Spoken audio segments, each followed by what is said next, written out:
What's going on, everybody? It is Show Me the Money Club live every Tuesday, 6 p.m. Eastern, 3 p.m. Pacific. This is episode 170, Sergio. 170. Woo! We're smoking them, huh? Smoking them. Actually, I was watching the intro video. I'm like, oh, we got to update that because Adam from InDrive. Oh, InDrive is no longer. So we got to go through and adjust a couple of those just to make it a little more relevant. That's true. That's true. Yeah, we need to. How's it going, Serge? What's happening? It's happening, man. It's hot as balls in LA. It's about 100, and I got my water back. Water is back. That's good. That's good. Yeah, For anyway, those who didn't know, Sergio was out of water for a little while. Yeah, for a week. It's okay. It's all good. We're all good. We have a full jam-packed show. We have a wonderful young lady joining us as our guest. Let's talk about what we're going to be talking about on the rundown now. We do have our special guest, Megan Han of TinkerDIY, coming on in just a few moments. We also are going to be talking about law enforcement cracking down on those friends and family off the book trips. We're also going to be talking about criminals are going the extra mile to rob drivers and riders, so make sure you got your pew-pews. Uber will insure riders for driver cancellations. And then we're going to be talking about the Lyft response to the Hocus Pocus 70-30 split. There's your first drink, everybody. Lyft changed max fares. So the $300 cap is gone. We're going to be talking about what it's going to be like now and what has changed. So yes, that has changed, which is awesome. Also, Uber extending the wait time to 10 minutes on comfort trips. I'm a Waymo. I identify as a Waymo, so you get 2 minutes there. 2 minutes. Lyft eliminating all third-party navigation apps. That's not good. People didn't like that one. No. Also, Uber Cash trips going nationwide. Then Atlanta riders are apparently canceling rides with drivers until they can get Waymos. And then if we have time, but probably not, we might have to push this to a different time. We may do our driver's corner. Is Lyft and Uber driving still profitable in 2025? So we got a jam-packed show for you today. With that being said, let's bring on our guest from from TinkerDIY. It was flipping the two. We have Megan Han. Megan, how you doing today? Hi, guys. Thanks so much for having me. Hello, Megan. How are you? Doing great. Thank you. You guys have a Good. I really appreciate the time. Absolutely. We're going to jump right into it. We got a long show today, but let's start with you first, right? Introduce yourself. What do you do for TinkerDIY, and what did you do before you got to TinkerDIY? Of course. I always find this question to be the toughest question. So starting hard right off the bat. So I joined Tinker just before product launch. So I've been here from the very beginning. But before this, I've had a long career in early stage startups, really helping them grow from a customer support and operations lens. In college, I actually worked in the service industry. And so really that passion for customer service and really making the experience great for everyone involved really just built a career off of that. Before this, I actually was at DoorDash, so pretty familiar with the industry. Oh, yeah. Well, you know what we say about DoorDash and Uber Eats, right? Oh gosh, tell me. We say no tip, no trip. That's what we say. But as you should. As we should, you know what I mean? Yeah. That's we have to do it. But I know Tinker introduced a brand new product for rideshare drivers. But before then, before the introduction of this new product, which is inspections, obviously, which all rideshare drivers need, right? However, it's a virtual one. But before we talk about that, let's talk about what actually Tinker does, because the name's kind of, right? I'm tinkering with this, I'm tinkering with that. Right. I think the timeliness of this is amazing for the fact that we as drivers complain about lower pay over the last 5 years. And I do follow government statistics when it comes to maintenance costs, because we're independent contractors. It's on us, right? So let's talk a little bit about the initial product of Tinker and how it works, what it does. Of course. So in its simplest form, Tinker connects drivers with expert mechanics over a video call. So Okay. our original product was aimed towards auto enthusiasts, and we did connect with some auto enthusiasts who just wanted to build a little faster, couldn't find what they were looking for on YouTube. But what we also found were people who actually were calling for a basic need, right?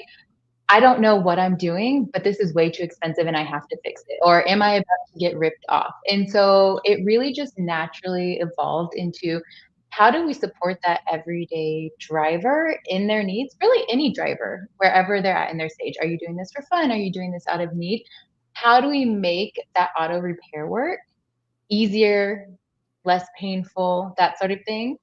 And then now, to your point, we just launched rideshare, which is 100% in-app and on demand. And so really it's just cutting down on any drive time, any time that you're off the road and just making it, again, easier, simpler.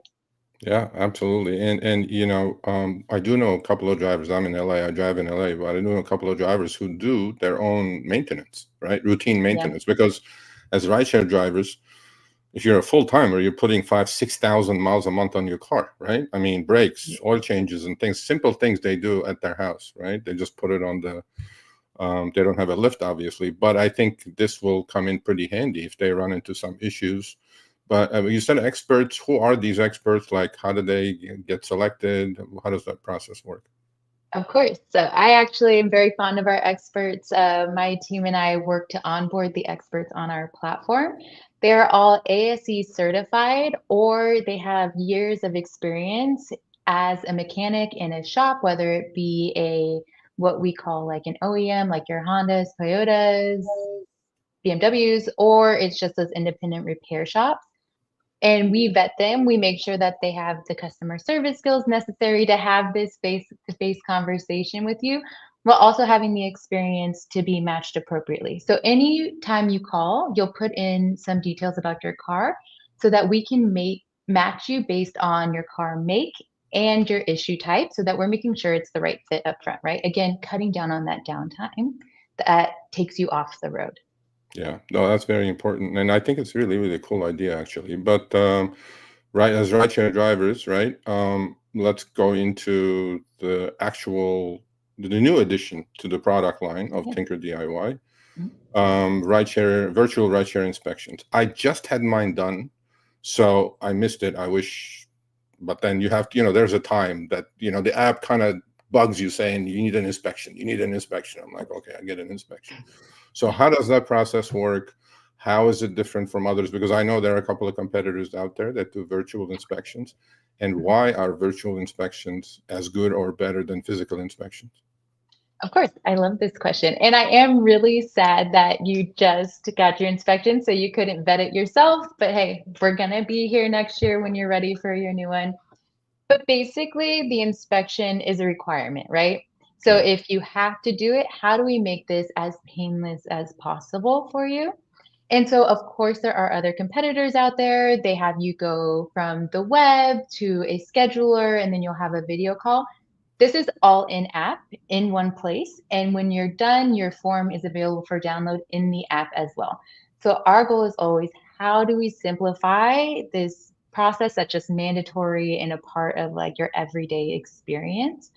And so just like I explained, you open the app, you buy a ride share call, and then you just connect with the driver when you're ready. And they take you through either your 19 or 22-point inspection, depending on which state you're in. And then it's as simple as that. I know there are times where you can use a service where you upload photos, but because you're in real time on the video, there's no going back and forth. It's very much here, just position a little bit more this way. Let me see the odometer. And it's just very simple. We had an idea of how long we thought it was going to take, but we found that most of these inspections are done in under 10 minutes. So really convenient product.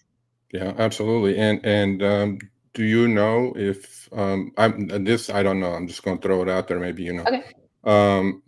Does Uber and Lyft did they approve this process with TinkerDIY, or did they have to, or how does it go? Because like I don't want to go through an inspection and send it to Uber and Lyft, and they go like, oh, we don't accept that. They may Yeah, that have would like be their own awful. designated virtual inspectors or whatever. I don't know. So So I believe, I want to say Uber has one partner that they say, hey, we vouch for this company. Okay. But what we've done is we followed their guidelines. So while we're not partnering directly with Uber and Lyft, we are only offering the service in states where they said they would offer virtual inspections. Okay. Again, wanting to make this as painless as possible, we made sure to do our due diligence and check for all of that up front so that these forms ideally would not get rejected in the How process. many states is that? Do you know at the moment? So right now we're growing, right? So we just did a pilot in 8. We're going to roll out to 10 more, and we're going to keep on rolling. Not quite sure how many we'll land at exactly, but we are rapidly expanding where we can. Okay. One other question that comes to mind is the cost, obviously, right? Mhm. And we should talk a little bit about that as well. Yes, of course. So I actually love this question because I get to share a promo code too. Yeah. So right now it is $39.99 for one inspection. So that could be Uber or Lyft. But if you drive for both, you can get both inspection forms in the same call for $49.99. Okay. And for all of your listeners, they can get 20% off this rideshare inspection by using code RSG20. Yep. It's in the link is in the show notes, and All right. we are going through October, if I'm not mistaken, 30th or October. 31st. 31st, yeah. Okay, so the code is good until then. So folks, if you're gonna go get an inspection done at Jiffy Lube like I did and pay, I think it was like $24.99, and times 2 is $50. So it's the same thing basically, and you don't have to go to Jiffy Lube and deal with get in line and do all that stuff. So I think I think the cost is pretty reasonable. Yeah, it saves you time, right? You get back on the road faster and you don't spend money on gas driving there. So Time is money. wherever you want to be. Mhm. Time is money, Megan. Yeah. How long has Tinker been around, by the way? So we launched in October of 2023, but we didn't really start marketing until April of 2024. So we're Okay. relatively new, Okay. finding our So footing. initially it was, let's say, in the days of COVID, it was like a teledoc, right? So it'd be like virtual doctor visits and things like that. And then, so this is like that, basically. It's just doctor for your car. If you want to fix your car and you don't want to shuffle through a million YouTube videos like I do, just go to Tinker and then say, hey, I can't fix this. Help me out.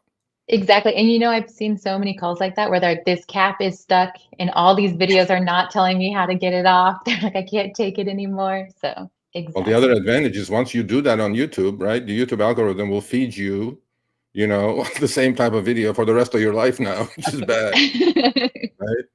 Yeah. Okay, so Tinker is around and it's doing well, I'm hoping. And Yep.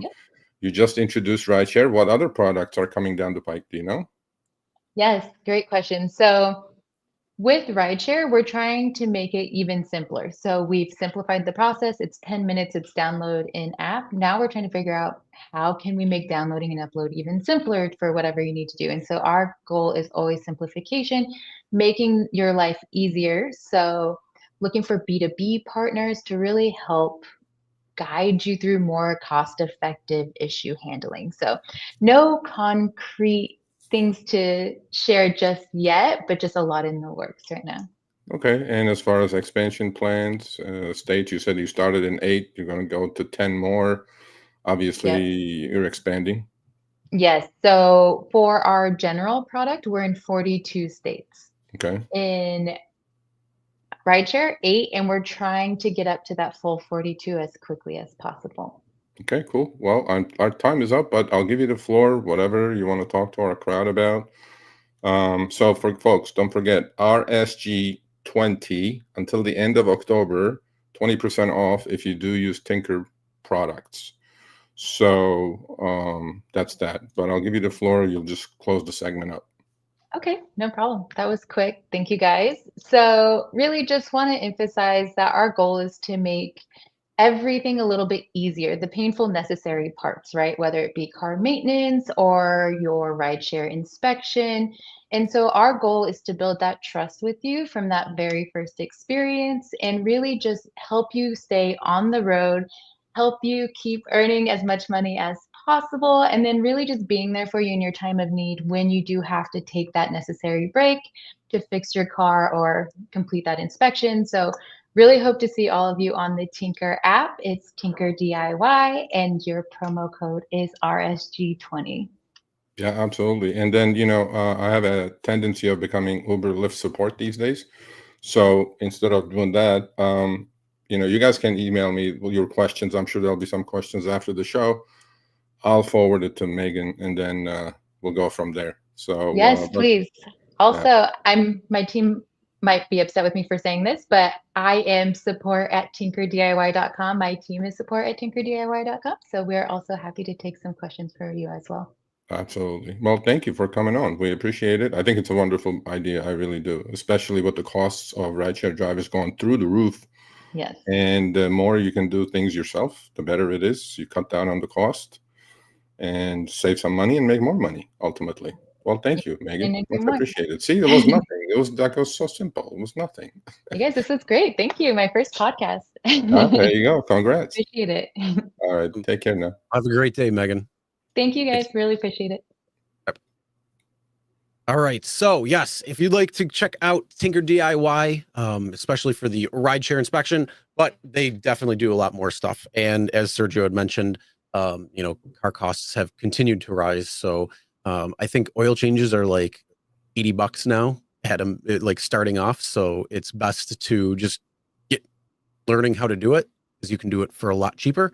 So if you don't know how to do it, it's a great way to learn how to do it, besides trying to find it on YouTube, as you said, and then getting blasted with all these different videos. You watch one video that's like, oh, this is interesting, and then you see them all the time. So, well, I did that. I'm still getting how to change a compression valve, because I was we got a new refrigerator. It was like there was a compression valve that I have to replace with the new one. Oh boy, I'm telling you, I'm still getting the same video. How do you change a compression valve? I already did it. I finished the job. Stop. I know sometimes the way that they promote things, it's like, what?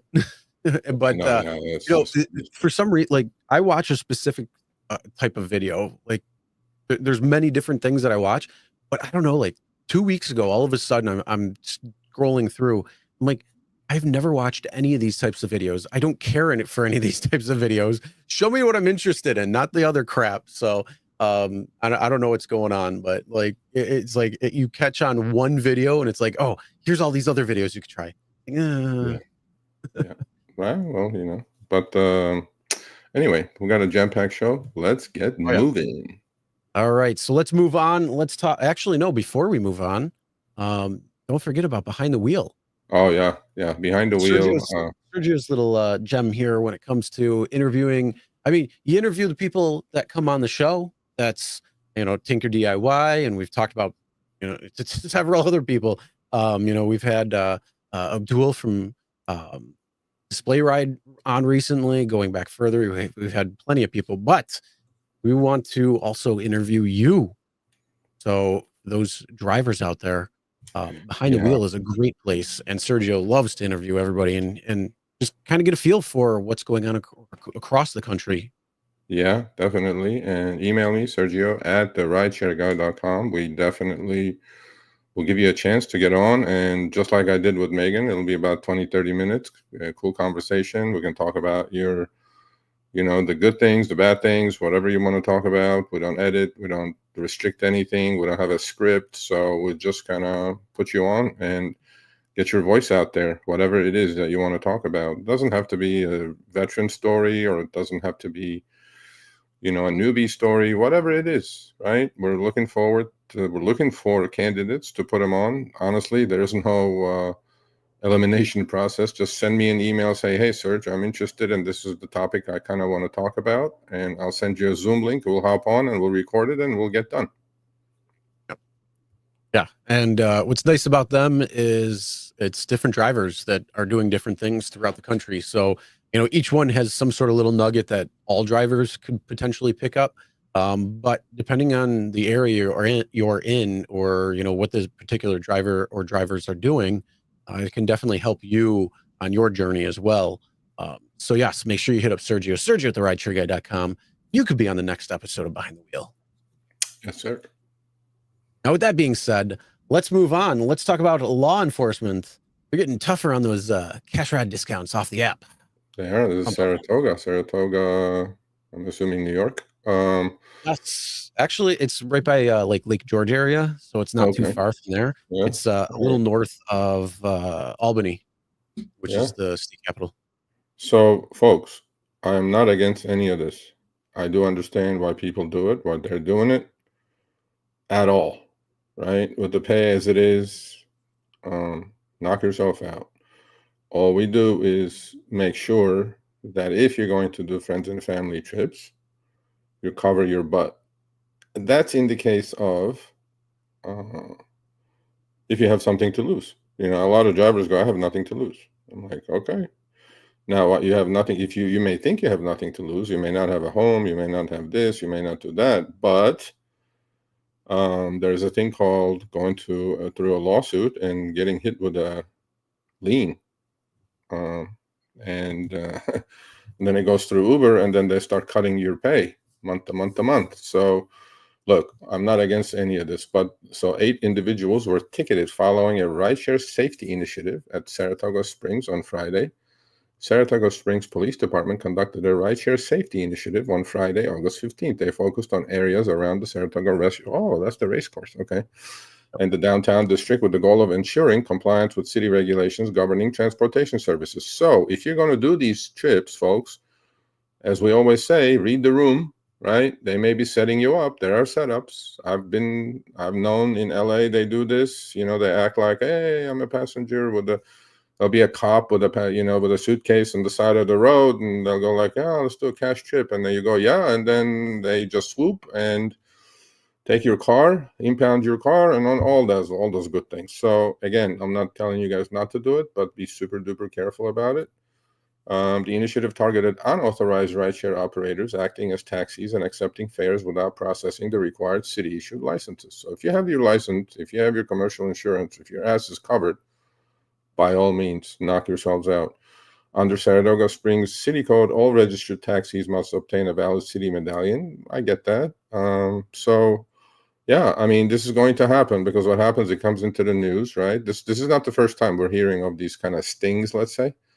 But, I'm sure Uber and Lyft have something to do with it, and they probably don't like losing trips or riders, right, to friends and family. And they'll probably alerting a lot of the police departments, local and whatnot, to go, hey, do a sting, do this, do that, and just be careful. That's all I'm saying. Yeah, if you want to do it, again, make sure, as I've said before, make sure you cross your T's, dot your I's, and you're good to go. Just want to make sure that you are following what you need to follow. So in the event that there is a sting like this, you can say, well, I got everything I need, so have a great day. Or you still need that ride because whatever it might be. But yeah, make sure that you are following the law. It might sound tempting, not to, especially the way pay has been, especially the way, things have been. You look at how much a passenger pays, how much we're getting out of that. Yeah, it might sound very tempting to say, hey, they're offering me $35 on the app, but this guy's saying $55. That sounds good because I get to make an extra 20, but it could be a cut and there could be some issues and really don't want to go that route. If there's any type of accident or anything, I mean, unfortunately, look at what happened in Florida. Those types of things do happen and you have no idea when or where it may. So you just want to make sure that you definitely do what you can to mitigate any problems or issues, whether it be, liability problems that are current or could be in the potential future. Absolutely. Yeah. And, I get it. It's tough out there. You got to do the best you can and cross your T's, dot your I's, knock yourself out. Yep. All right. Let's move on. Let's, before we actually go into our next topic, because it is very relevant, let's do our next dash cam giveaway. We are giving away our 3rd out of 3 dash cameras. So we've had 2 winners already. By the way, for our winners already, you cannot win again. So don't try entering. Congratulations. They've already been shipped out, whether if you've got them or not. They've already been shipped out. and they will be received very soon if they haven't already. And with that being said, yes, you can definitely get a dash camera. So hashtag SMTMC, all caps, make sure you're doing that. And we'll go through this topic, allow everybody to enter that wants to enter and win for their potential.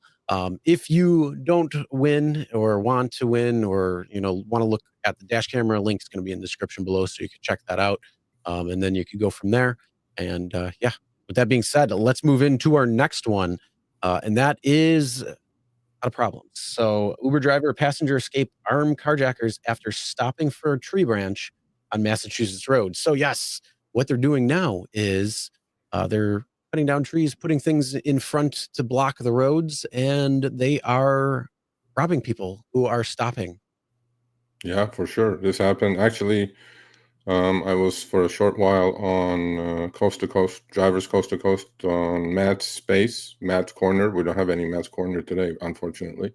But this was in Massachusetts. And, look, these thieves or whatever they are, the dumb shits, they have ways of doing it. And what is the initial reaction, Chris? If you run into something like this, right? You just get out of the car, try to move it, right? Mm-hmm.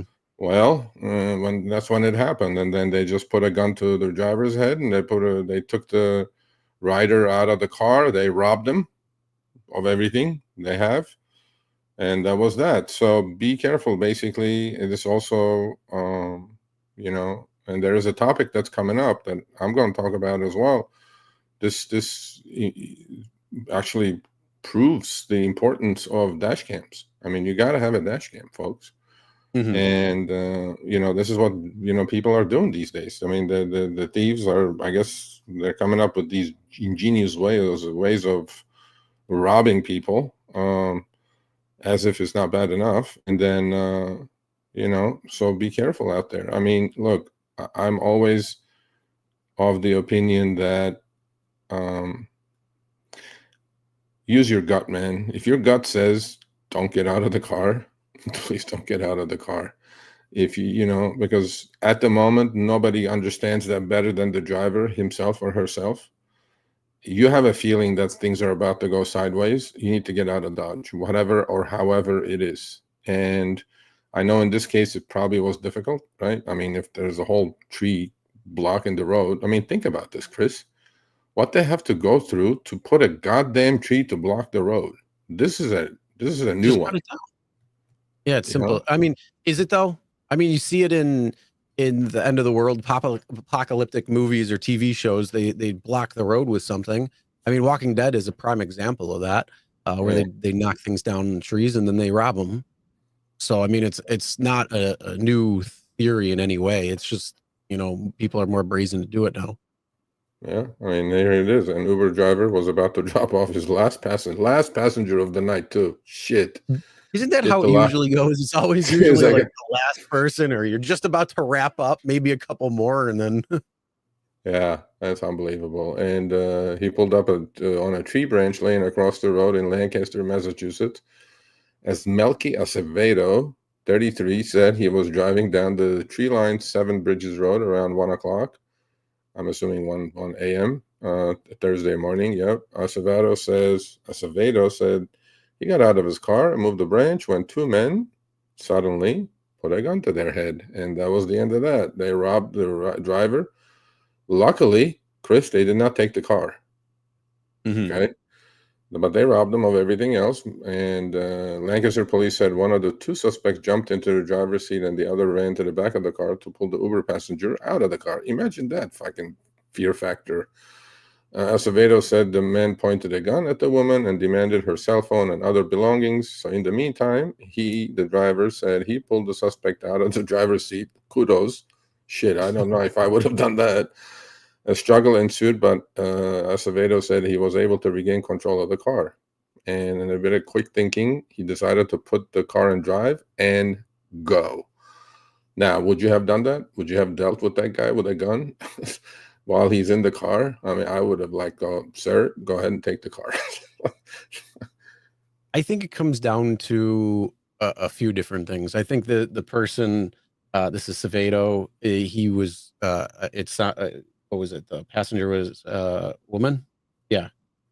So I think he was trying to do the manly thing and, you know, protect her. So I think something like that had to do with it. And then he probably saw his opportunity. Like the person was probably distracted. So he saw his opportunity to be able to take the situation into control. I mean, the other side of the coin is he could have been trained, you know, he could have done something like Krav Maga or, you know, some sort of defense classes or, you know, UFC style fighting. Who knows? I mean, that's the whole thing. You don't know what people are capable of, especially in certain situations. So, I mean, I would definitely say err on the side of caution. You know, you don't want to risk any issue or anything, but I mean, kudos to him to be able to take the situation into his hands, protect the person in the car, and get out of there. So, lucky for him. With that, I mean, it could have gone a completely different way. So, Yeah. I mean, kudos to him, definitely. But when it comes down to it, we don't know the situation. We don't know how it unfolded. The guy could have been completely distracted, and he's like, sees his way. I don't know. I mean, like I say, you don't know what would happen unless you actually are in a situation like that. Yeah. So glad that nobody got injured, glad that nobody got hurt. But hopefully they are able to get these people who are doing that. And yeah, it's just another thing that you got to watch out for. You have a dash cam, yep, especially the one uploads to the cloud. They would be in jail by now probably. But yeah, I mean, you know, somebody said in the chat, adrenaline does weird things. Yeah, it does. You know, you just kind of you become a Superman. You know, and Yeah, I mean, it kind of shuts off that front cortex and just goes to your animalistic behavior. So I mean, that's kind of the thing. But yeah, somebody I saw said Waymo. I didn't actually see what Waymos are a death trap. Yeah, and I mean something when it comes to that, like that is the thing. Oh, we'll block a Waymo because that's what's happening. We have somebody up front block it, and we'll rob the person in the back. And they don't even have to avoid the potential person of the driver. So yeah, that's a problem. But yeah, I mean, kudos to this guy. Again, definitely a reason to have a dash camera, especially one that does upload to the cloud, because unfortunately, you know, they could see it and pull the camera down. But if it's to the cloud, it's already going up there, so they won't be able to do anything at that point because it's already on the cloud. So they'll be pretty screwed if they get found. So either way, definitely something to watch out for, unfortunately. Have your head on a swivel, folks. We're living in weird times, so crime, you know, this is nothing to do with Uber or whatever. Crime will find you, and just always be alert, especially when you're doing rideshare. Yep, absolutely. All right, so let's get to our giveaway now and see who is our winner. And give me do it at the end of the show so they all hang out here, bro.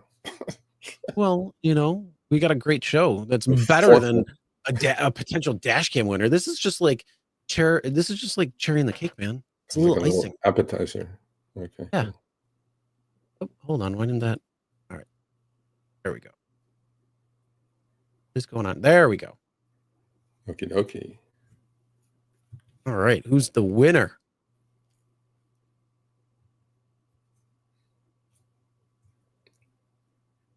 Ronnie. All right, Ronnie. Congrats. You won. Email me, Sergio at therideshareguy.com, one word.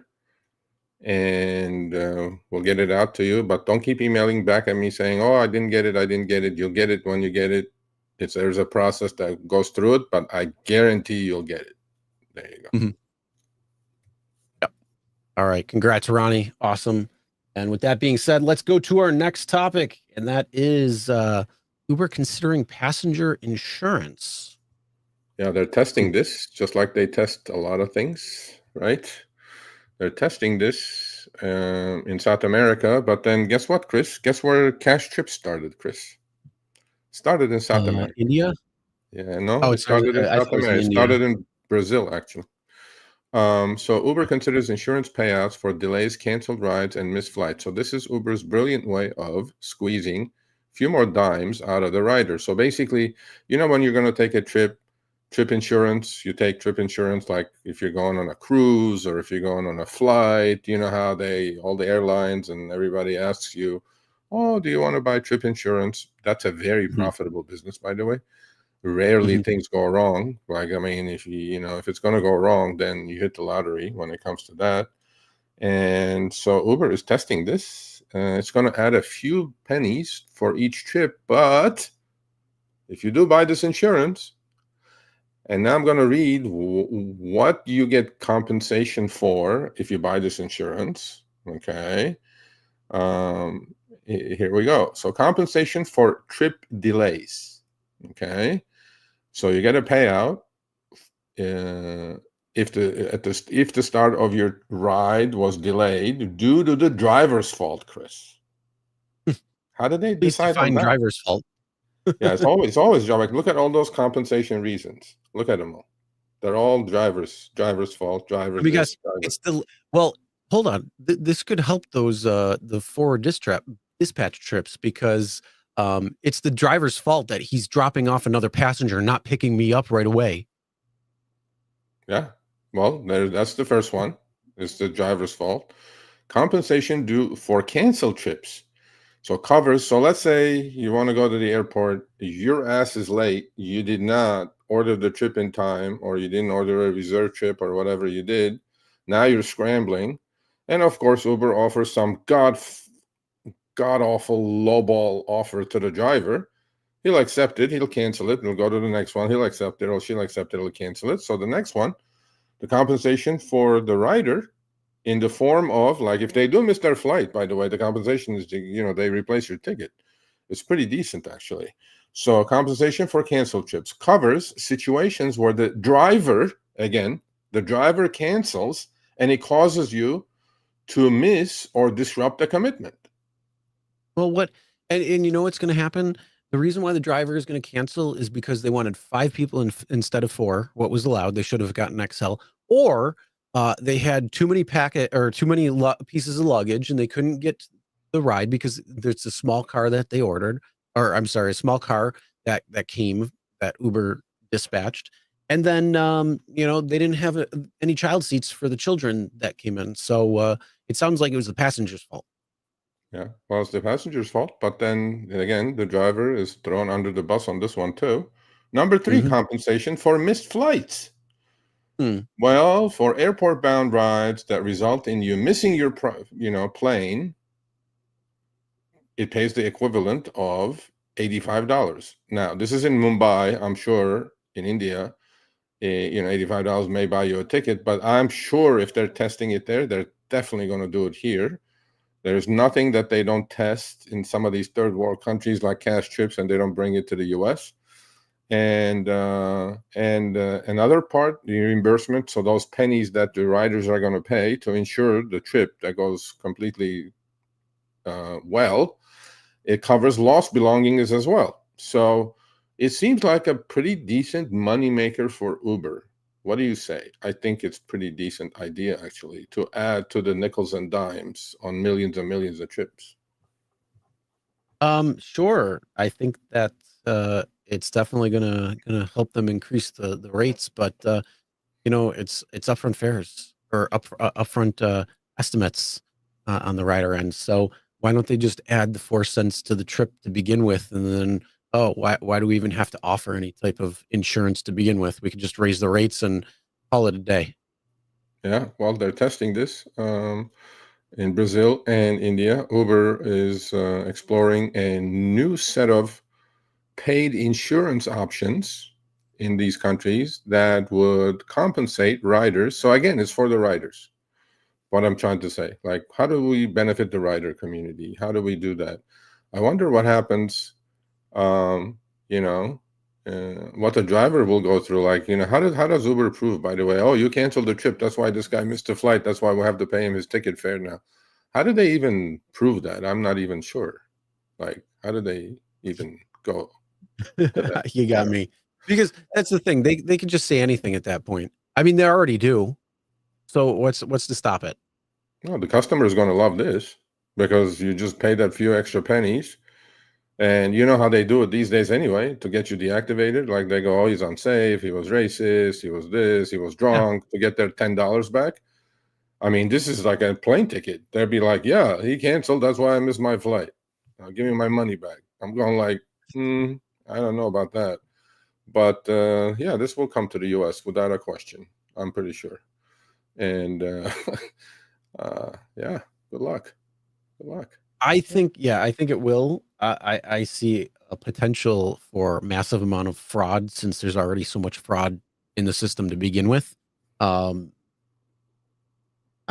just bewildered because again, the driver's going to say, "Oh, you got to cancel because you have too many people, or you have a child seat with or you don't have a child seat with a child, or whatever it might be. Maybe they're cracked out." Yeah, in your case.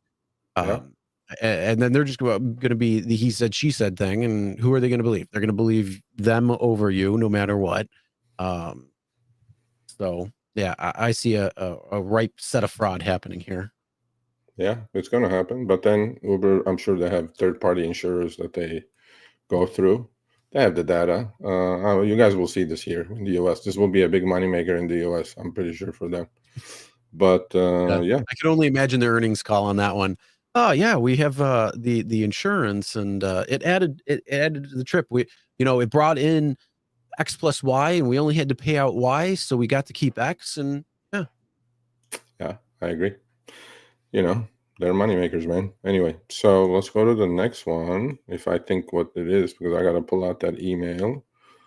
No, and the other thing though that I want to know before we move on, what happens when they order a ride, obviously late, and they're like, "Hey, speed up because I need to get there," whether it's a meeting or a flight or whatever it is that they're trying to get there. Or they could just be like, "Oh yeah, I was going to there, and my whatever it was, I don't care what it was. Yeah, I was late. I missed whatever it was." How are you going to prove that? Yeah. No, I'm sorry. Here, let me refund you.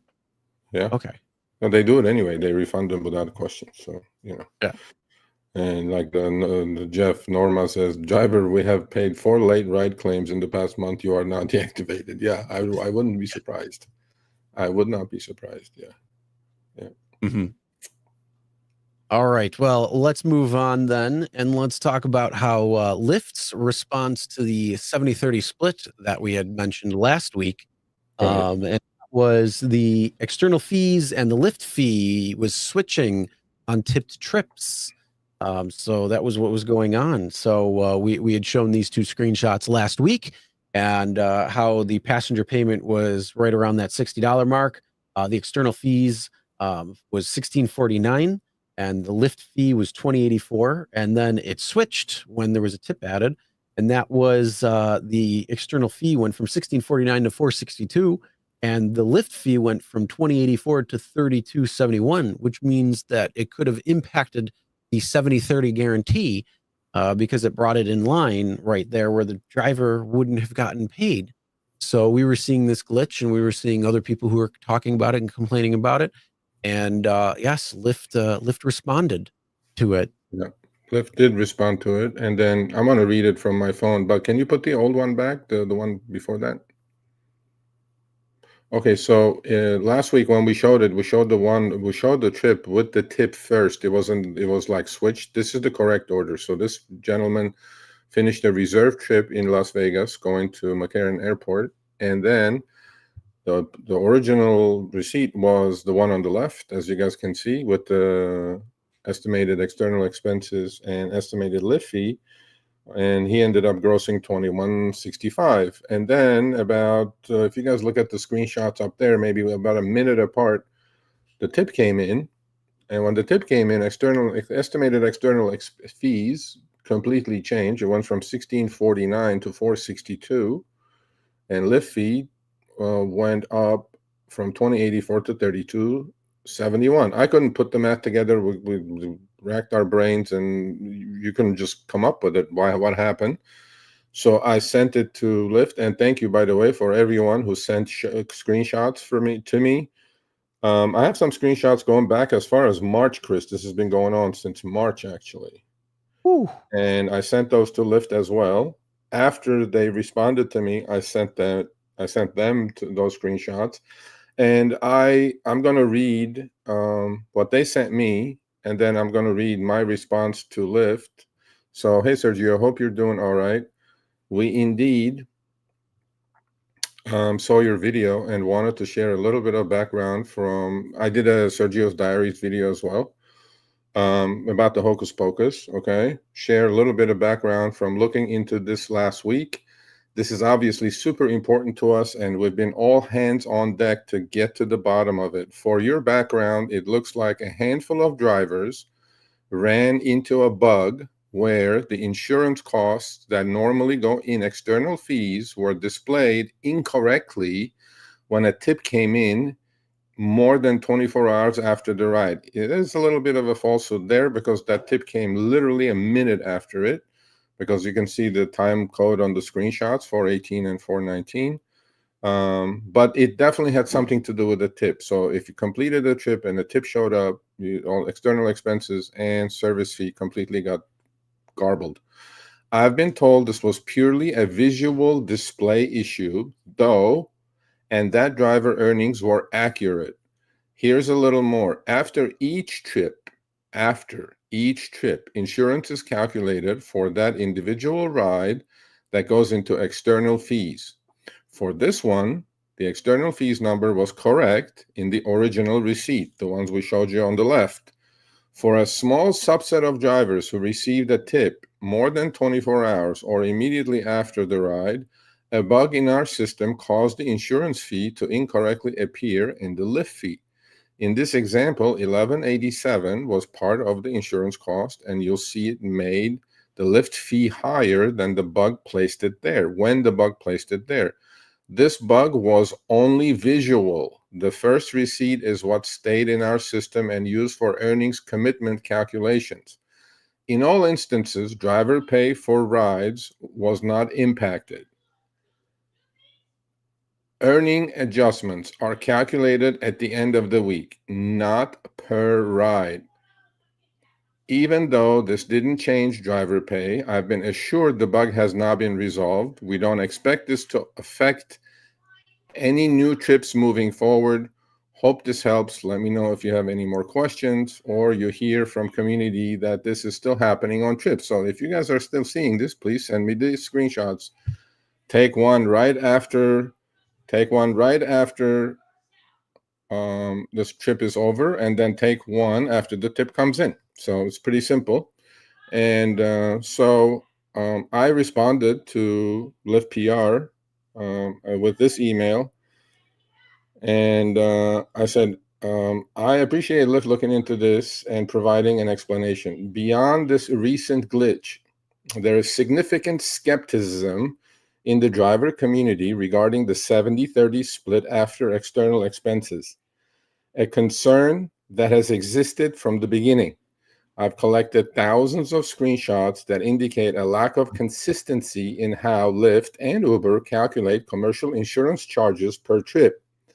I've observed wildly varying commercial insurance amounts for identical trips with similar times and distances. My analysis of these screenshots also suggests that when external expenses are high, the Lyft fee is low, and vice versa. These two line items appear to be interchangeable, which significantly impacts 70-30 pay guarantee. For complete transparency, Lyft should provide a detailed breakdown for that line item, including commercial insurance, credit card fees, city state taxes, and airport fees. The driver community strongly believes that Lyft manipulates the external fees and service fees to align closely with the 70-30 guarantee split. Furthermore, drivers are questioning why they should bear the burden of Lyft's external expenses when Lyft doesn't seem to account for drivers' expenses, which have increased by a minimum of over 25% due to increased vehicle maintenance costs. In addition to what I've shared, I'm attaching 4 more screenshots from March. These also show changes to the external fees and Lyft fees after a trip without and with tip. Although the changes are not as significant as the recent so-called glitch, it may have been going on for a while, and we're just catching up to this. So that's my response, and that's what they said. So I take their word for it that it's fixed. But if you guys don't think it's fixed, send me screenshots. Yep.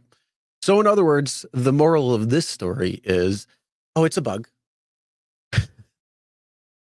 It's a bug. But you know what that means? That means we always have to stay on top of it now. So yes, keep those screenshots coming. Always screenshot everything, no matter what. You should be doing that. So you shouldn't have a problem getting these things or seeing these things, especially if you're tracking everything so you can see all the numbers. Because at the end of the month, or I'm sorry, at the end of the year when comes tax time, it's great to have all of the correct numbers, making sure that Lyft and Uber are giving you the correct forms with all the correct numbers on it. So yes, make sure you are tracking every single thing, including taking screenshots. So this is definitely something that we can easily keep up on when it comes to if there is some sort of discrepancy between these couple of fees that are happening when it comes to external fees, when it comes to Lyft fee, and if they're switching it between a tip coming in or not, or just in general. So Yeah, I mean, I take their word for it that it's fixed. If it's not fixed, folks, if you guys are seeing it, especially after a tip comes in, send me the screenshots. I'm communicating with them. I clearly think the algorithm is setting the external fees because there is no rhyme or reason for external fees to fluctuate on a similar distance and duration trip. We've seen, 5 mile, 15-minute trip, external expenses, $5. This is in the same city, by the way. And then we see the next trip is $15. I don't know how they decided. And as I said in my rebuttal, I said, just to make things clear, the external fees line item includes commercial insurance, credit card charges, city and state taxes, airport fees. Just break it down so we understand what it is. Because a lot of drivers that talk to me and they email me say that they are too high. Like, how could commercial insurance be $40 for a 10-mile trip or something like that, right? Mm-hmm. So I don't know. Well, we all know what happens is the particular the particular passenger, we'll call him passenger one. Passenger one gets to a certain point and they pay, and then all of a sudden the calculation has been calculated and the commercial insurance says, oh crap, we were supposed to charge $6 more. So the next passenger, we'll call them passenger two, comes around. Passenger two has to absorb that $6 cost now. So they add whatever it was supposed to be plus the $6. So there goes your discrepancy of the $10 difference between what should have been what was. And so basically passenger two is compensating passenger one for the ride that they took with passenger two. Yeah. Anyway, the skepticism is there, and let's see what they come back with. I laid it out the way I've expected. My answer was pretty clear.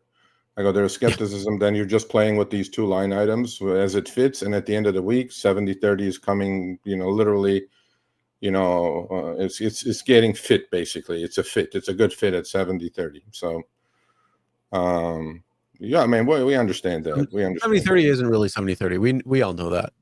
Yeah, because that's why when those two line items are interchangeable, it's pretty easy for the algo to fix it and make it 70-30 at the end of the week. And we don't know. But if they really want to be transparent, because they sold this as completely transparent and fair, well, external expenses on an identical trip should not fluctuate wildly. I mean, Sergio, commercial insurance is 90% of external expenses.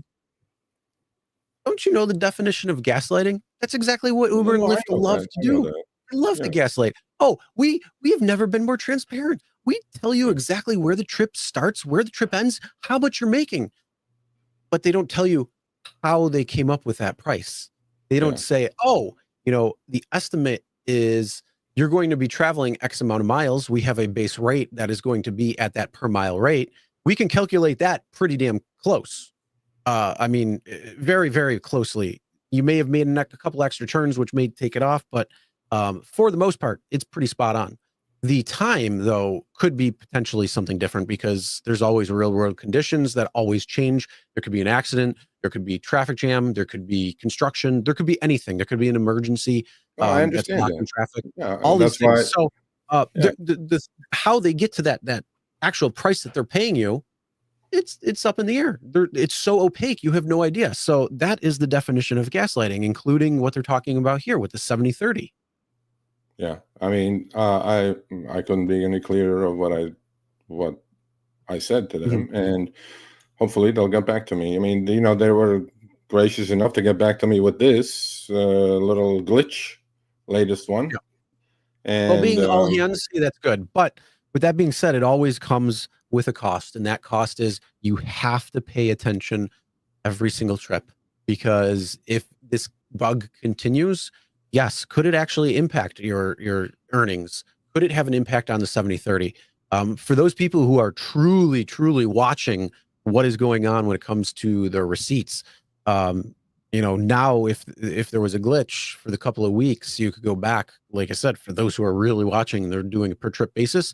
They'll be able to figure this out. Were you at the right point? Did you make more than the 70/30 split, or did it switch itself around? So those Yeah. types of things definitely need to really be in depth, because No, I mean, just take our word for it. Hey, well, look, I I'm mean, glad that all they I got know, it look, fixed. man, Glad, I mean, I have I'm to glad think, that they claim it's fixed, and I'm glad that they said, "Hey, let us know if you notice any more problems." Thank you. That's good, but the reality is there's a lot more to it.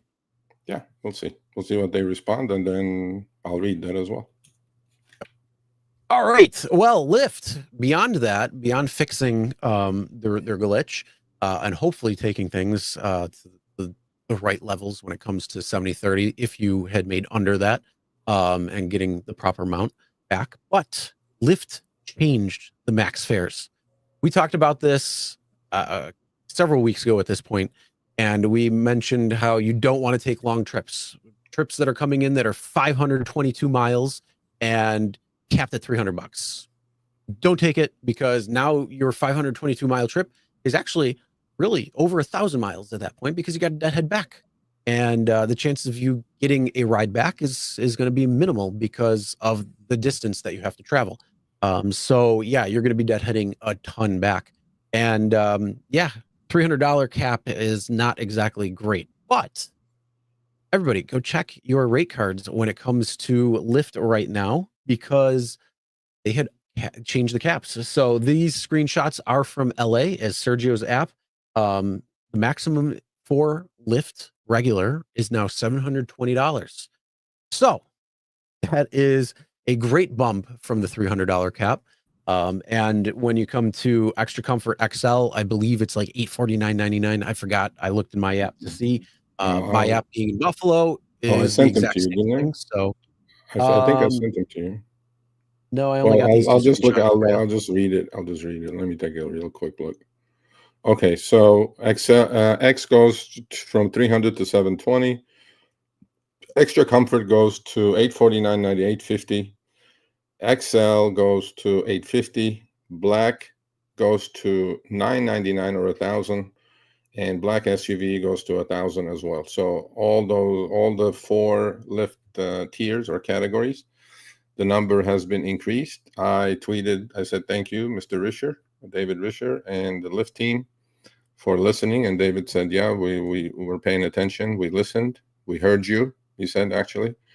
Yeah, I think this is pretty good. Now, as we know, Chris, all those super long trips, before it was an automatic decline, like automatic, right? 450 miles for like $300 or something or whatever. And now, Or 330 if you got the $30 bonus. yeah, exactly. So now, I mean, you would think about it. Like if you get a trip from LA to Vegas, let's say, which is about 280 miles, and if it's going to pay you, I don't know, it usually takes 3.5, 4 hours max if there's no traffic. And if it offers you 500 instead of the all 300, you'll think about it. That's one trip. Even if you dead mile back, it's about $60 an hour. So yes, you have the gas cost, but if you have a gas economic car, you'll be better off. So we changed this for you folks. Say thank you, Lyft, much appreciated. And I think this is a pretty big deal, actually. Yeah, it is, especially on the longer trips, because we've seen so many screenshots coming in talking about this and that when it comes to the cap and how many miles it is, how much time is put into it. 8 hours, 10 hours for certain ones. So yeah, it's definitely a welcome to see the additional, but I think it'll come down to the screenshots that we're going to see now into the future, if it's actually going to be worth it or not. Because the biggest thing is the deadhead back, especially on these very long trips. No, absolutely. So if you're close to a state border and the other state is not reciprocal when it comes to being able to drive Lyft or pick up Lyft, then on top of it, you might not even want to drive anywhere near that area. You might want to just make it back or take a little bit of time, go stay there for a night or something, and then head back the next day. Who knows? But yeah, it's something you definitely want to look at a little bit more. And thankfully, they have 15 seconds that you can look at it. Maybe these extra long trips, they should do like a 30-second to see if, do you really want to go? I mean, look, that's always the case, right? They can extend the ping, but I think it's worthwhile now. It's worthwhile to look at it. And I'm pretty sure these super long trips are maybe like probably less than 1% of all trips in the system. But now they'll get done. But before, I don't know who would do a 500-mile trip for $300, right? I mean, you gotta be crazy. But now they may have thought, okay, so if we share the wealth a little bit more, because I'm pretty sure they're charging the rider plenty, so we'll share it a little bit more, lower the take rate, and then the drivers will pick these up. Yep. Yeah. Like I said, it'll be interesting to see how the screenshots come about once these start making the rounds, because I'd like to know what they're going to really be looking at when it comes to the pay per mile or pay per minute or time, however you want to figure it out for these particular trips, and if they become well worth it or not. Because like I say, 500 miles, 450 miles for $300 is not worth it, no matter how you split it. So if they bring it up to where it could, plus putting in some extra for the return trip, it could be well worth it at that point. Somebody actually, when I tweeted it out, somebody literally, he says he just got that trip. It was going from Orange County area to Bakersfield, California, about 240-mile trip, and Lyft offered $520, and it would have taken about 4 hours each way. Okay, so going there was 4 hours, so I'm assuming coming back would be 4 hours. Well, that would be, let's say, 500 miles in total if you completely dead mile, but I'm pretty sure you'll catch a few trips. But the difference is immense. I mean, you think about that trip now. You do that single trip, 8 hours, going to coming back, 520 divided by 8 hours, that's 60, 70, $65 an hour. And obviously the mileage is about over $1 a mile. So, it's already paying off some dividends. Yep. Well, I'm sure we'll have people sending us their screenshots if they see long trips coming in like this. Send me those screenshots. And then, not only that, we want the screenshots, but we also want, did you take it? And if so, or if not, how come? You just didn't want to go that way, or, you had something coming up, whatever it might be, just let us know, because we'd love to hear the reason, rationale behind it. So then that way we can keep on that when it comes to what these trips are looking like. And then I'm definitely keeping my eye open for any of these long trips that are coming in. Because who knows? But either way, that's good. Now, yes, I know that I've seen a couple of people commenting about tips and the cap on tips. That is the next thing that has to happen. So there should not be a cap on tips. Whatever a passenger wants to pay the driver and a tip should not be touched in any way by Uber or Lyft. So getting rid of a cap on tips. I know, but what is it? Do you know? I don't know what it is. Do you know? Like, is it $100 or $50 or I don't know. I don't. If anybody knows, put it in the chat. What the cap on tips is? It's a percentage of the trip, or a max payout, whichever is lowest. I don't know. There is, like, when I do take trips, it says on the Uber app, it says 10%, 15%, 20%, and then the next one will say custom. So if you click on custom, you can, I guess, go by the dollar amount or by the percentage or whatever. I don't know what the 50. So they're saying 50. 50 what? 50 flat on Lyft or Uber? What is it on? Which platform? Yeah, it's a Lyft, probably. Is it? Oh. Yeah, because I remember somebody saying something about Lyft with their tips. It's a max of $50 or a percentage of the trip, whichever's lower. Well, then hell, another email is going to go. If William says Lyft and Uber, two emails will go out now. Yeah, so that is the next thing we're working on. Well, one thing at a time. But yes, if we can get these tips to whatever, I mean, if the passenger wants to double it, let's say they spent $500 on a ride and they want to give you another $500, it should be up to the passenger and it should be 100% acceptable. Okay, somebody says no cap on Uber tips. Are you guys okay? You guys need to get your shit together. I don't know which is which. Hold on, we'll figure this out. Okay, 50. Chris says 50 on Lyft, Uber percentage or 50, whichever is higher. So it seems like 50. Huh? That's it? I don't know. I didn't know that. I didn't know it was that low. I don't know. Well, thank you, sir. Yeah, it's definitely not cool. Hold on, let's see. I knew there was a cap, but I didn't know it was that low. 15, that's nothing, bro. What the heck? Or do what a lot of drivers do. Everybody has Zelle, Venmo, PayPal on their apps. That's the other way.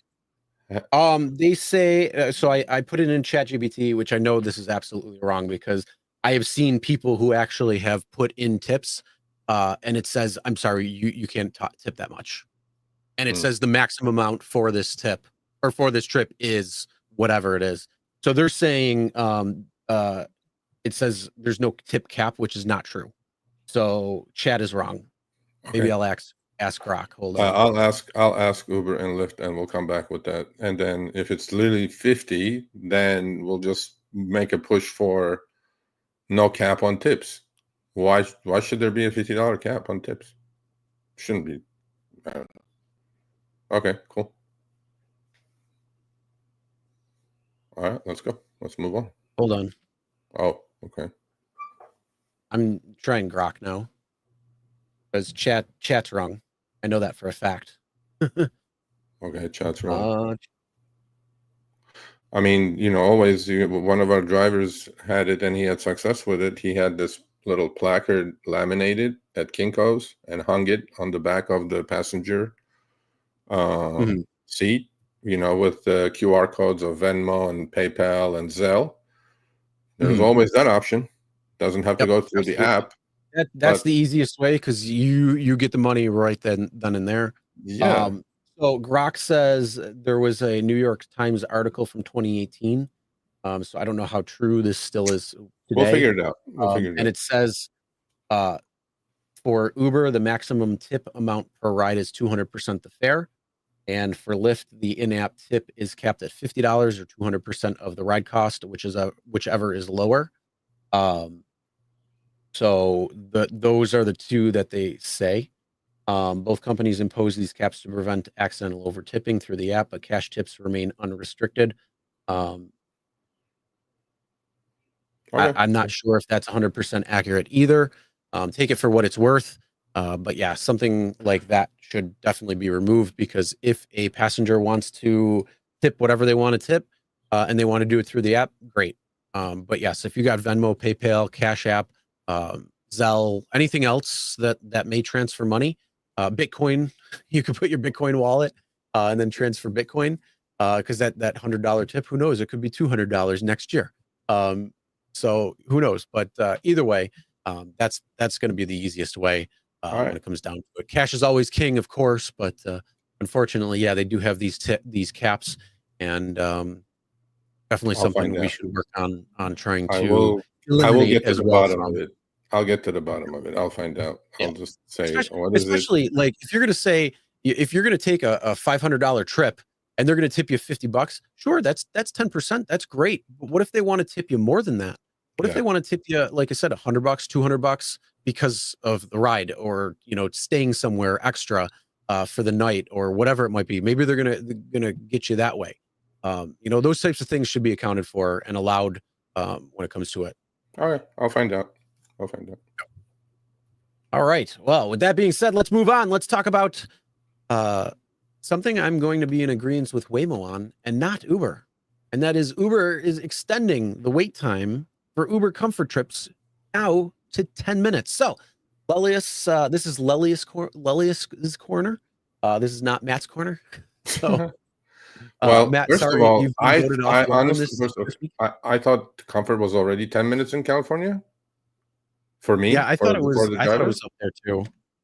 So I'm not. Okay, this is in the Rider app, though. This is in his Rider app, introducing Uber Comfort. Meet your driver without stress with up to 10 minutes before cancellation fee is charged. I'm going like, huh? I already thought it was 10 in LA, so maybe I'm wrong. Yeah. Well, you know what? I'm wondering though, if is this on the rider side, because I think it was 5 minutes before it was a cancellation fee would be. So if you ordered the trip, you had 5 minutes to cancel it without a penalty or without incurring a cancel fee. No. So no. A cancel, like a passenger. If you order a ride and and 5 minutes goes by, within 5 minutes, if you cancel the ride, you would not be charged a cancellation fee. No. And this the first. So okay, if you order a trip and the algo watches you go towards the passenger, you have 2 minutes to cancel with no cancellation fee. 2 minutes. After 2 minutes, you get charged. You get dinged as a passenger a cancellation fee. You have 2 minutes, and that's it. Once the driver gets there, after 5 minutes, you start paying as a rider and collecting as a driver a wait fee. After 5 minutes, because that's when the clock ticks, and then it goes to 7, and then the red X will show up saying, okay, do you want to cancel and move on? And Uber did a couple of different things about, oh, if you want to wait a little bit longer, you may get paid an extra $1.25 or something like that, whatever. So they tried to make you wait as long as you want. But the first 2 minutes, you can cancel order to your heart's desire. And that's what carjackers do, by the way. They order a trip. It's not the car they want. They cancel. They order a trip. It's not the car they want. They cancel. You can do that. You can call your victim to you. But anyway, car, and let's be real, it's also not the driver. That's unfortunately a lot of problems that are happening too. We've seen that. There's been stories about that happening. Put it up. I don't know. I thought it was already 10. But to him, I mean, Lelius is a good driver. He knows, he's in LA. He knows what's up. And I really think 10 minutes for comfort pay, which is really not that different from XPay, is outrageous. I mean, seriously outrageous. 10 minutes. And you're not getting paid anything to start with, even after the 5 minutes when the clock is ticking anyway. I think it's like 20 cents, 25 cents or 21 cents a minute. I mean, 10 minutes, bro. I mean, you're ordering the trip. You see my car moving around. Then don't order the trip if you're not ready to go. 10 minutes after I get there. And then you have the time that I got there. Maybe it took like 3-4 minutes for me to get there. So you had like 12-15 minutes to get ready, to get your ass in the car. That's a lot. Yeah. That's a quarter hour. You know what sucks though? You know what sucks? Let's say a driver's 10 miles away, but you're literally off the highway, and where they're sitting is just off the highway. So that 10 minutes that they're driving is actually like 12-15 miles, because they're doing 70-75 down the highway. And now they just spent all that time, all that gas, and now for what? Nothing. Yeah. But and then I think it's, I mean, Uber and Lyft both say they pay for long pickups. I doubt it. I don't know. It's the algo. Nobody knows what they pay, how much they pay, whatever. Yeah, nobody knows. Because, and then on the Lyft ping screen, it will say this includes the long pickup fee or whatever. I'm like, what is it? How much is it? We don't know. We don't know. What is the specific pickup fee? I'd like to know. How much of the fare is the pickup fee? No idea. Nobody knows, bro. Nobody knows anything anymore. All we know is we see the upfront fare, where to pick up, where to drop off, and you accept, you don't accept. So to me, I agree with you on the Waymo. In Waymo, If it's a busy area, which LA, you know, tends to be busy, most like Santa Monica downtown, places like that, Waymo's waiting 2 minutes for your ass, 2, and then they're out of there. And the Waymo's waiting time is 5 minutes if they're not double parked or if they're not in a busy area. But if they're busy area, like maybe bar pickup or something on Hollywood Boulevard, you know, whatever, 2 minutes, they're out of there. And 5 minutes on regular trips. So why do humans actually? This is where Uber and Lyft can learn from Waymo, right? Why do we have to wait 5 minutes extra? I don't know. Yeah, it's just opening a can of worms, in my opinion. Yeah, I don't know. But yeah, so 10 minutes, folks. Whew. Those extra comfort trips that you guys are gonna do that pay so handsomely. Don't worry. Yeah, you know, the good question would be like, would anybody wait 10 minutes? There's not a goddamn chance I would wait for 10 minutes. Just not. I'll forget the cancellation fee, and I'll just get the heck out of there. It's just, I just can't wait 10 minutes. Because then the mood is going to be shitty. They're going to make you wait. And then the last text will be, I'm in the elevator on my way down. Then you're already like, you know, going 100 miles an hour. I'll be there in a minute. I'll be there in a minute. Yeah. I'll be right down. Okay. That's the last famous words. Hold on. I got to finish wiping. I had to rewipe. That's as good as, you know, in I could understand this in like rural areas. Fine. There's not enough cars available. But in LA or in major cities where there literally are 8 cars every corner on both platforms, car will show up 4 minutes or less. Get your ass in gear and be ready to go. I love passengers. Literally, when I get there, they're looking at me. They're looking at the app, checking my license plate. I love those passengers. Yeah, those are the best. Yeah. Not the ones, I'll be there in a minute. Yeah. Well, you know, you got 28 seconds left. So that timer hits 0, I'm out. Even if they got like 4 minutes left on the timer, if they hit 0 and they're literally just coming out the door, cancel, you weren't out in time. See ya. I have gotten a parking ticket because of that one time. Ooh. I was on Sunset. I remember it like today. It was like a $72 ticket. I was on Sunset, no place to park. It was a good trip. I'm like, my blinkers are on. I'm waiting. And, you know, it's a good trip. Like $50, $60 trip. And this asshole parking attendant parked behind me, came around me, already had written the ticket. Slapped it on my window while I'm sitting in it. And I'm looking at him like, I go, bro, I'm waiting for a rider. He goes, you're parked illegally, sir. I'm like, fuck. You can't do much about it. You can't do anything about it. There goes that. Nope. Yeah. That profitable, juicy trip just became negative. Yeah, sure did. And then, you know, it is what it is, man. It's all part of it. But, all right, well, let's move on. Let's talk about Lyft again. What they're doing with third-party nav apps is they're eliminating them. Yeah, so people are not happy about Ways are no longer available in your region. Now, this has happened to other drivers, you know, for a while already. So it looks like they're getting rid of the API all around. Because I remember looking at this and seeing this before. I forget how long ago, but it was definitely a little while ago. Yeah, well, they got rid of it. It's official now. I've seen a lot of, you know, talk on Twitter and you know, chat rooms and things like that.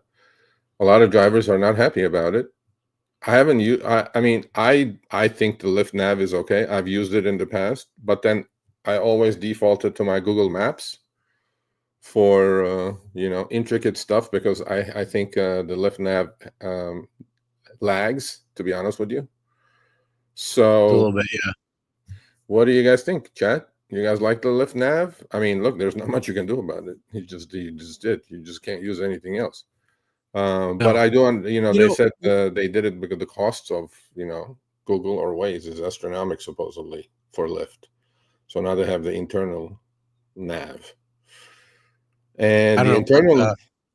The one thing you can do is you could just leave Waze open up in the background, and it'll still tell you. It'll be like, oh, cop reported ahead, half mile. Okay.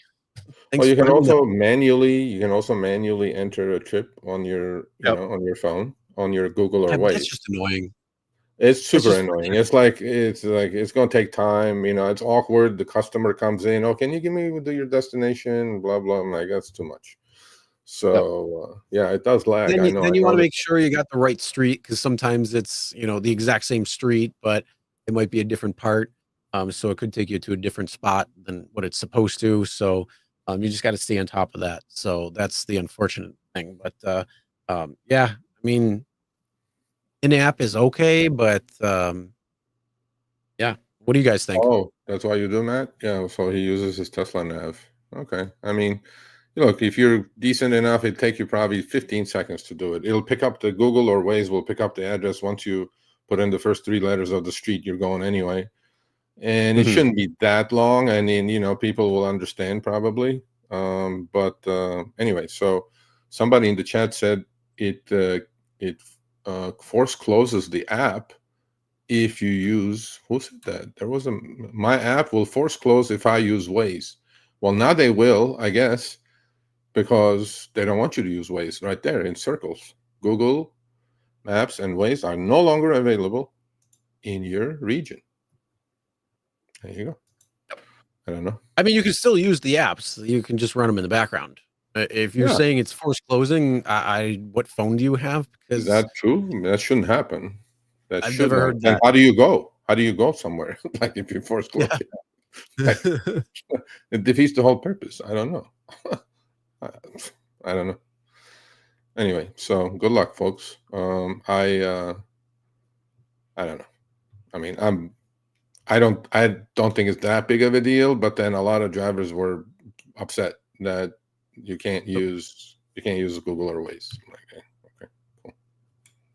Yeah.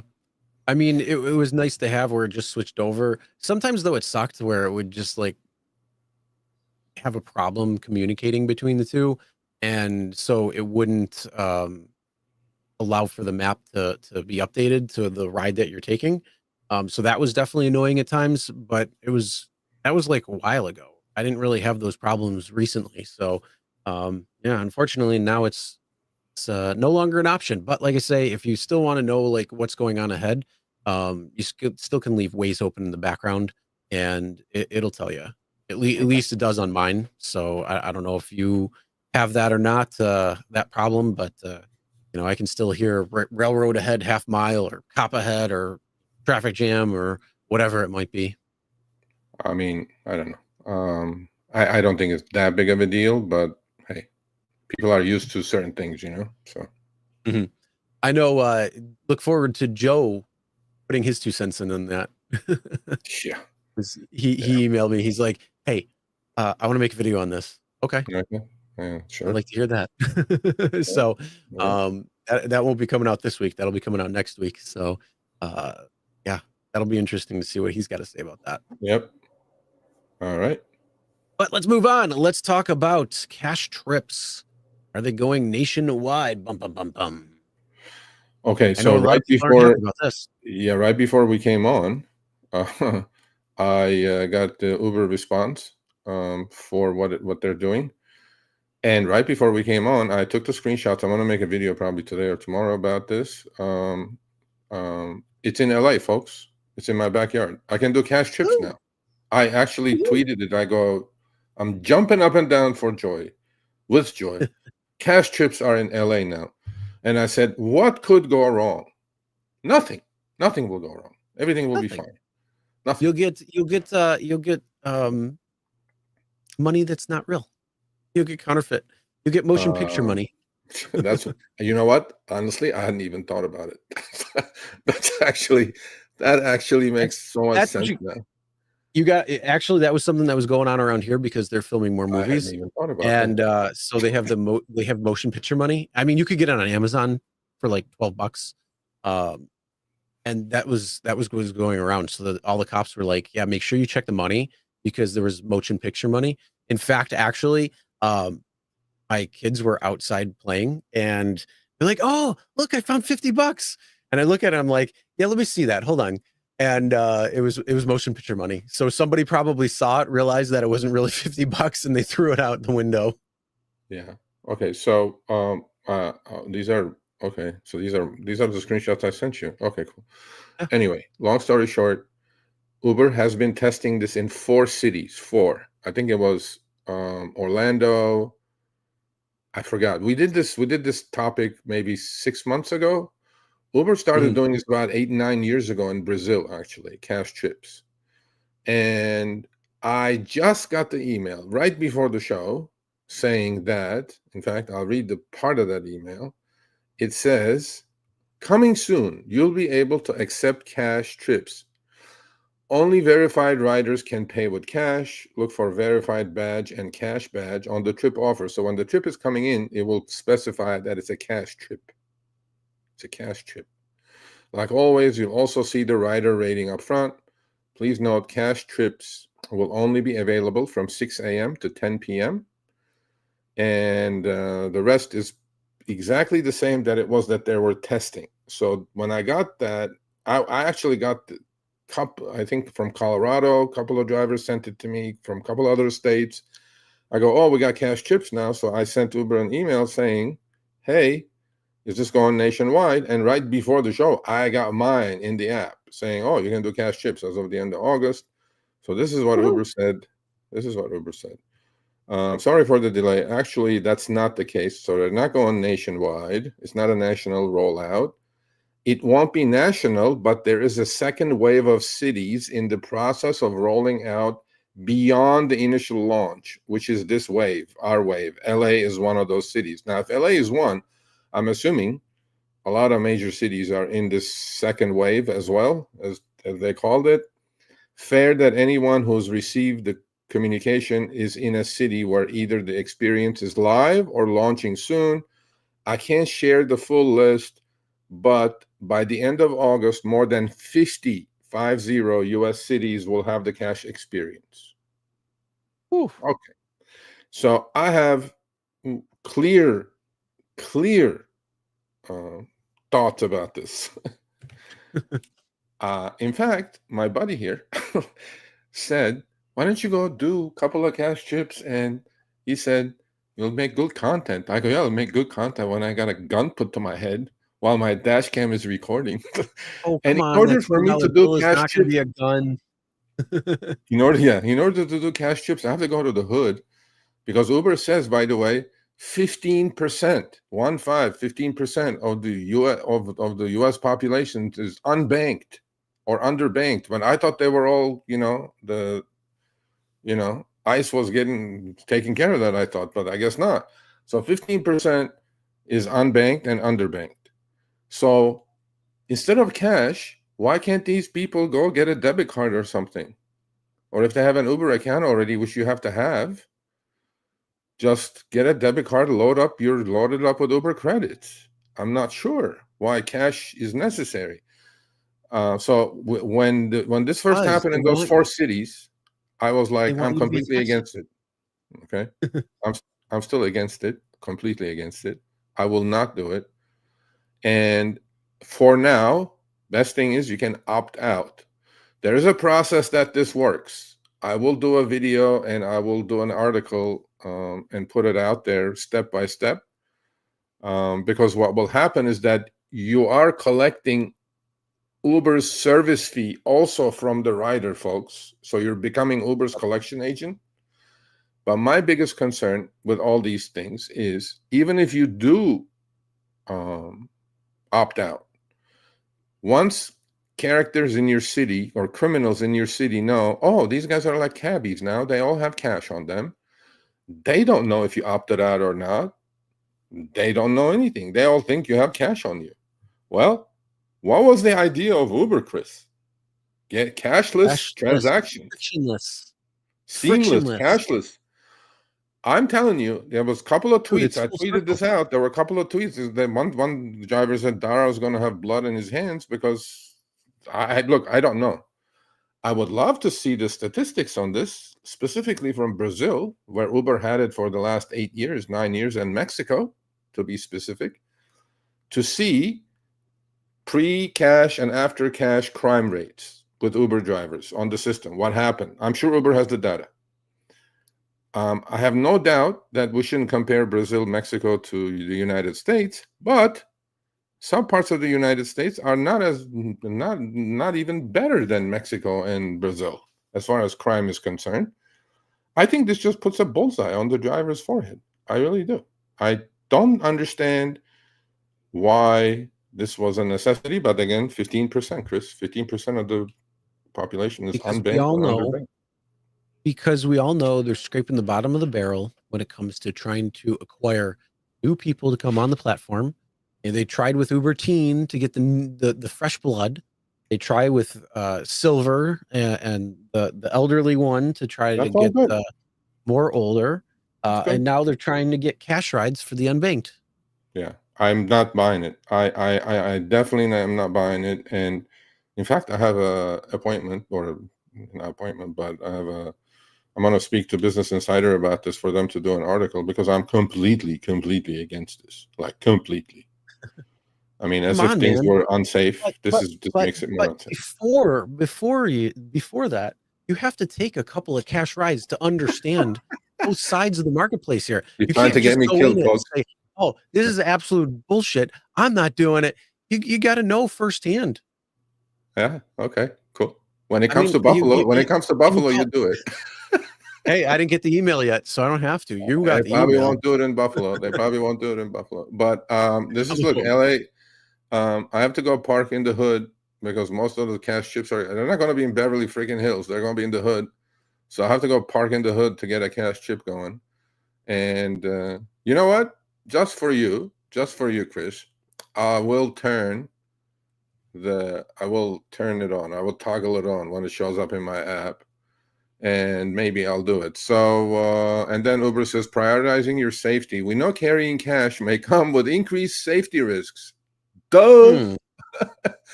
Which is why you are not the one in the car, Uber. You jackass. You're not the one in the car. Okay. Yeah, of course, it comes with risks. And which is why we have some safety recommendations and in-app safety features that are available to you. Never dispute transactions with riders. What could go wrong there? The guy gets in your car, orders a trip, he goes, I got no cash, bro. I got no problem, sir. Have a nice day. In fact, I'll give you $5 to get the fuck out of the car. I don't know. This is just bad. Just bad every possible way. I thought Uber Teen was bad. This is just worse. This may be the worst idea Uber has ever for the US. I don't know about other places. For the US, other places maybe you're allowed to carry whatever. There's one great thing for this. There's one great thing for this. I have that screenshot. That's in my. If you get tipped, yeah, but here's the thing. There's one great thing. If they tip you in cash, you don't have to put it on anything. Yeah. Well, anyway, it says here, cash to pay. Safely finish the trip. Collect the payment the rider can make, and Uber will handle the collection of any remaining funds. What could go wrong with that? I'm going to call Philippines and say, hey, I did a cash chip. This guy didn't pay me. Can Uber pay me? Imagine that disaster and frustration. This is just a bad idea, Uber. Uber will always make sure that you are paid what you are owed within the Uber driver app. Next one. Is there another one? Screenshot that I sent you? No? Okay, then there's a Q&A section. There's a Q&A section here.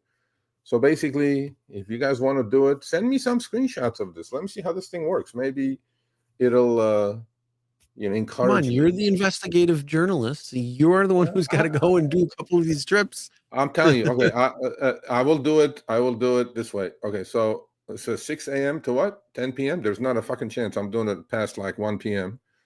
I'm gonna open up my app and see if I got an email or anything yet. I'll do a couple with the dash cam fully running. With fully running, uploading to the cloud. Fully. Okay, so I'm gonna do it. Hey, look who's here. Legendary Mo is here. My personal troll. He made it back after a year and a half.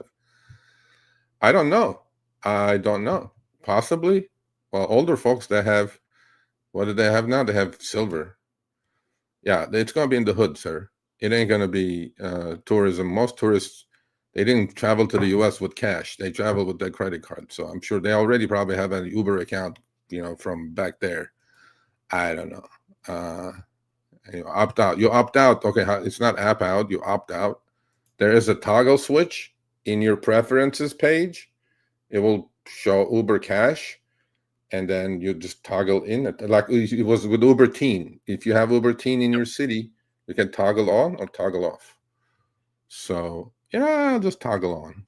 Yeah. Mm-hmm. Well, Okay. moral of this story is every single time you go online and you don't want to take cash rides, check your preferences, because there's a very good chance that that preference could be turned back on through an update or just some random occurrence. I mean, think about if you use Windows, how many times do you try to get rid of Copilot and all the other crap and the telemetry? You got every single time you got to rerun that debloater. That's why I'm just switching to Linux. Screw it. But with that being said, check your preferences every single time, because yes, the possibility of a cash trip toggle being on is possible. But again, there is also another thing that you could do. It will show cash on the trip. So if you see that, because it's supposed to be big and bold, then that way you know, hey, no, I don't want to take that, and you can go to your preferences, take it off. Yeah. Okay. So it says, no, you're not supposed to carry. Well, what you're going to do is if you do cash trips, you're going to carry that change, but not change. You don't need to pay the rider back anything. Like if the trip is $10, then they give you 20. You take the 20. There is no cash exchange. It goes back to the rider as a $10 credit. And that's one. Number two, but now criminals in your city know that you're carrying cash. Unless after each cash trip, you're going to go to the ATM and deposit that. I don't know what kind of inconvenience that is. So, yeah. Anyway, it's not in the preference. It will be once it's in your city. Once the app says Uber Cash or whatever, there's going to be a box in there, and it'll have a.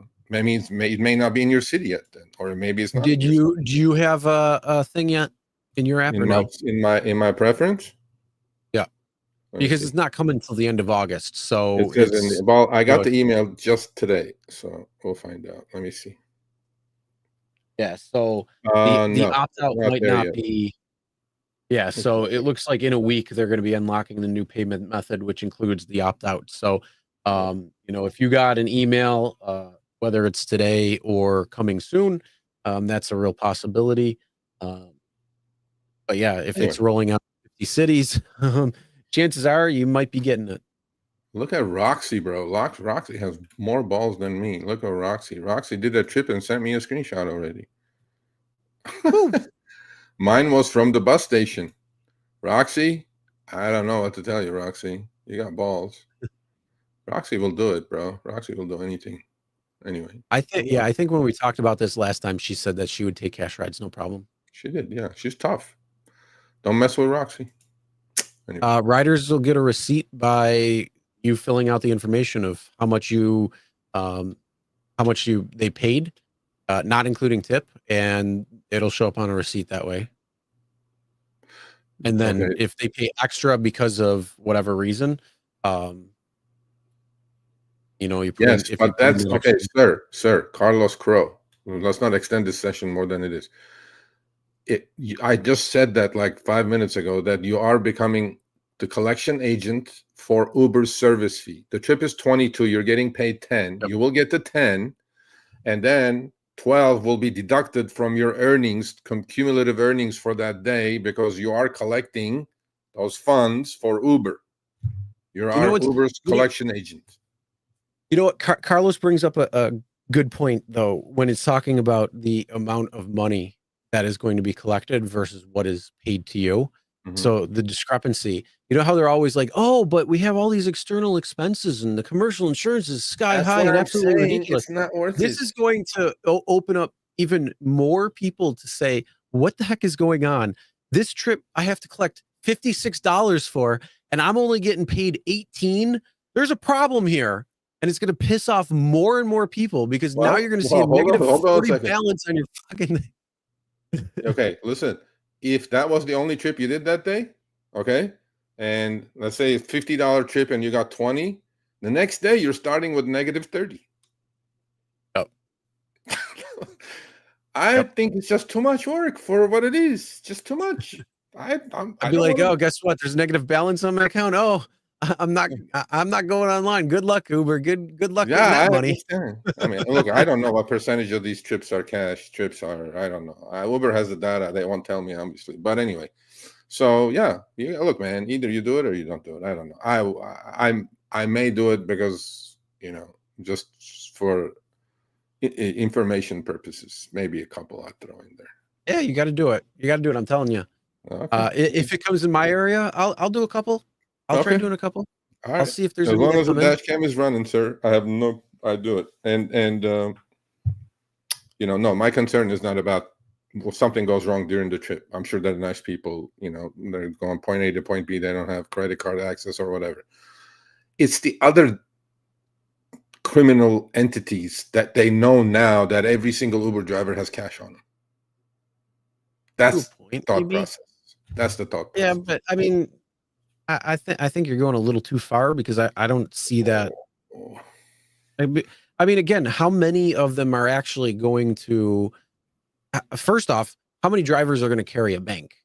I'm betting probably next to none are actually going to carry a bank. So that means they're going to collect the money and then you get it back in credits because nobody's going to give back any cash. That's a smart way to really do it. If you want to carry cash and make change, that's on you. I wouldn't recommend that in any way, shape, or form. I would just collect the money and go. But yeah, that's one thing to watch out for. But the reality is, how many are actually going to be having cash on them? Well, no, I'm assuming. I don't really think so. I'm assuming the Uber is going to give you the cancellation fees. I guess. Yeah, and then they'll get it down the road. Yeah, you'll get it. You'll get it when we give it to you. Anyway, so we'll see. We'll see how it goes. But send me some screenshots if you guys are doing cash trips, and or send me some stories like, hey, I did this, and then this happened and that happened. I mean, nothing bad, hopefully, will happen, but just send me some screenshots. Yep. Okay. All right. With that being said, let's talk about what's going on in Atlanta. Also, Atlanta, Houston drivers, please get hold of Sergio at therideshareguy.com because we want to talk to you specifically when it comes to behind the wheel as well and how you're dealing with these robotaxis coming into town. So this is a good thing to kind of discuss, see what you're doing, how you're changing, you're driving if you have to. I mean, obviously you got to zag and zig, but how has it affected your pay and all that? So, yeah, let us know because there's some issues going on. And the latest was going this weekend when Uber users in Atlanta are canceling rides with human drivers until they match with Waymos. I'm going to put this on. Actually, I'm talking to Alex Bitter tomorrow. I want to straighten him up about this story. He's a good friend at Business Insider, and I go, listen, this is like a fad. It's like an what do you call it? Curiosity. It's just a curiosity at the moment. But I have spoken to drivers from Austin. Uber and Waymo partnership has been in Austin just with 100 cars, Chris. And I've spoken to a couple of veteran drivers who've been around a while. They said their business, although there's seasonality in Austin, without considering seasonality, their business is down. Since Waymo showed up, they're saying their business is down 30 to 40%. So Uber is giving the good trips, sweetheart deal to Waymos as opposed to the drivers, number one. Number two, I spoke to Gridwise as well, and they did come up with numbers, but then it only ran all the way to like middle to towards the last half of June.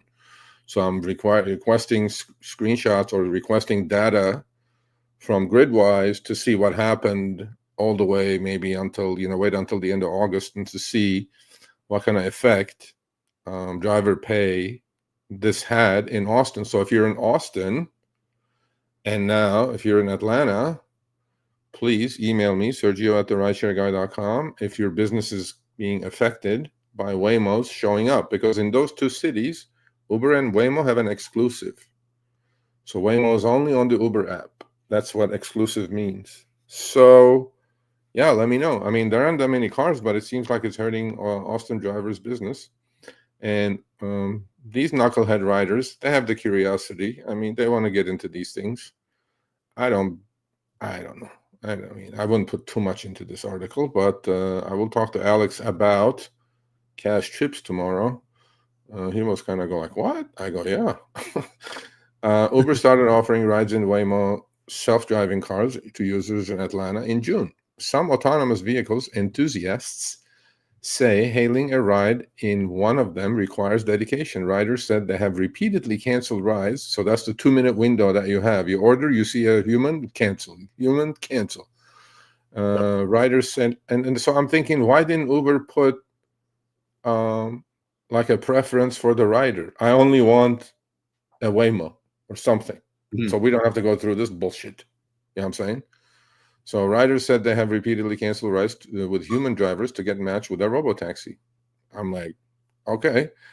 The other problem Austin drivers have, Chris, is the Teslas are testing with safety drivers. Teslas are testing in Austin as well. So that's taking a lot of demand away from them too.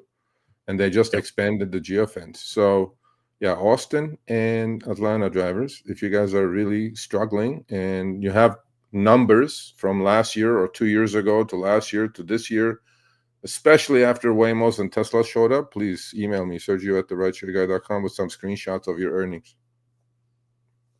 Yep. Yeah, so that's unfortunately something you got to deal with when it comes to being in Atlanta.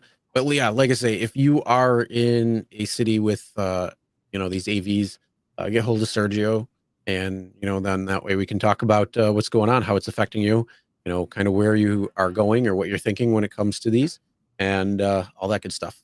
Brilliant idea, Boba. They should have like a little box, cash box for cash chips in Waymos. Brilliant. What they're gonna do.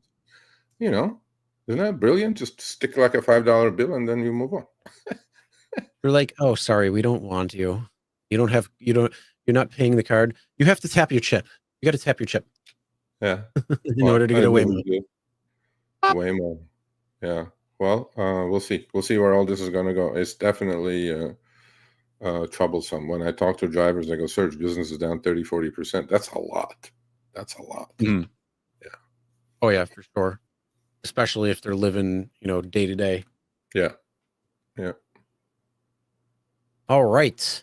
So that was the end of the show.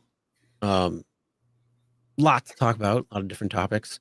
Unfortunately, a couple of good things, a couple of bad things. That 70-30 split, take it how you want.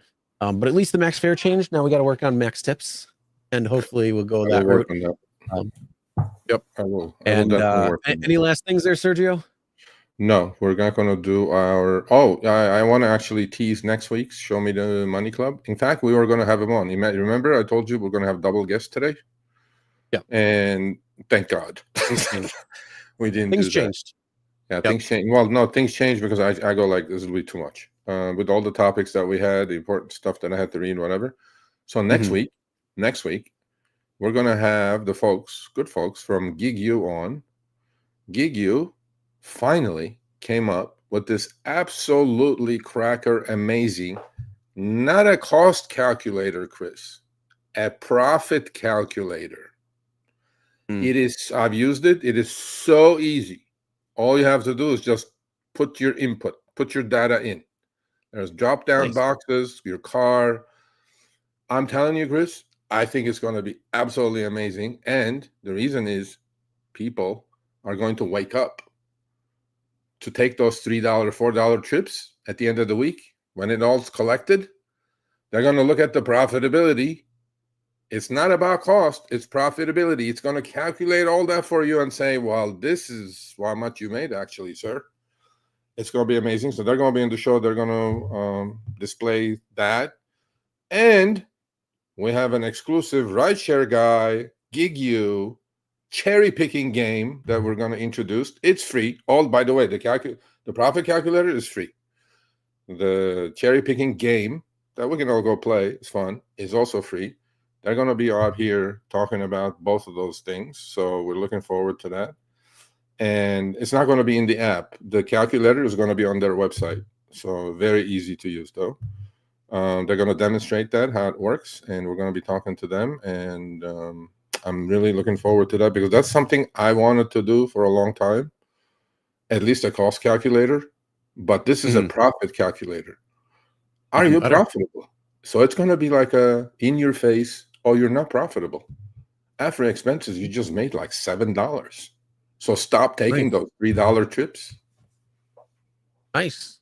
That's good to hear. Yes, we will be looking forward to that to next week.